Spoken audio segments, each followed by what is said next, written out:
The Dallas Cowboys put together one of the more puzzling performances of the Week 3 slate, a 28-16 game. That seems like that's right in where this game should have been, except it was 28-16 Cardinals over the Cowboys. Landon McCool joins me now from Locked On Cowboys. Landon, there's been some discussion since the game. Yeah. Dak Prescott, the offensive line, the defense. Where do you lay the lion's share of the blame for this one? Well, I definitely think that the defense underperformed. I mean, there's just no two ways around that. I mean, especially considering the kind of standard that they set the first 2 weeks. To go in and play the lesser of the three teams, the least of the three teams, I guess, and to have them put up 28 points when you only allowed, 10 against the others, it seems pretty ridiculous.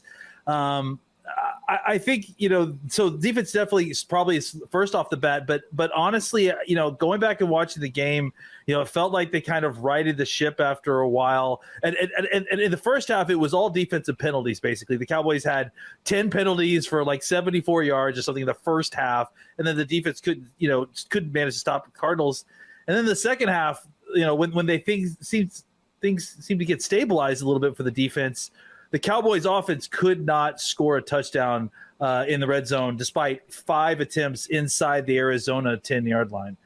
4 attempts, in the second half. So, it was really a kind of a tale of two halves, really, and how they both managed to kind of come together for a loss, which was really heartwarming in one way, but terrible for the Cowboys fans to watch.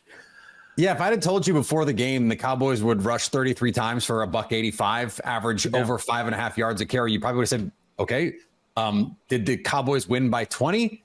And so that does lead us to the passing game with Dak Prescott. And yeah, they were missing more than half of their starting offensive line. But what happened to this passing game?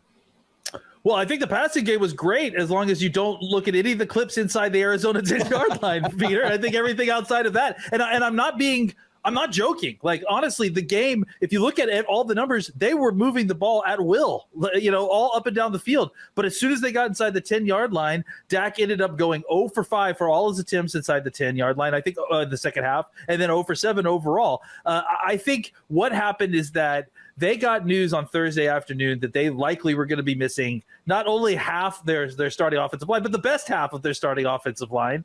And I think what happened is that they overreacted in their game planning, and it showed out the worst in the goal line situations. They had a couple of failed runs early when they got into the goal line, and I think they just hit the panic button and decided that they couldn't run the ball inside the 10-yard line, and so they attempted a bunch of ill-advised kind of passing situations. And I think that the reason the passing game was working with that offensive line, between the 20s, if you will, is because they were using the quick passing game, and they were using it quite well, and they were moving the ball that way. That wasn't going to work inside the red zone, especially inside the low red zone, because everything's condensed. It's just harder to kind of operate that way. And if you don't have the time to kind of stand back there and let things develop or let somebody free open because you're getting good pass blocking, then your passing game is probably just not going to look very good. And that's essentially what happened, especially for the second half, where it was just atrocious to watch them try to pass it, block anyone once they crossed the Mendoza line of the 10-yard line. Yeah, and it doesn't get any easier for the Cowboys over the next 5 weeks. They have to play very good Patriots defense, so you got to get this offense in the red zone figured out. Then you got to play the Cowboys, Chargers, Rams, and Eagles in consecutive weeks. So how does Dallas get this figured out? I think it's everyone has one of these stinkers every year, and I think that's what happened with the Cowboys, and I'm hoping it's a wake-up call. I think there are some real issues that are going to carry over that they need to look into, specifically some of the the quarterback running situation stuff. We saw Dobbs run all over the Cowboys. I think he had a 44-yarder in the first quarter that really kind of set the tone. There were several other runs where he was able to, skip free through holes in the pocket because they had the rushers on different levels, so it created a crease for him to slip through.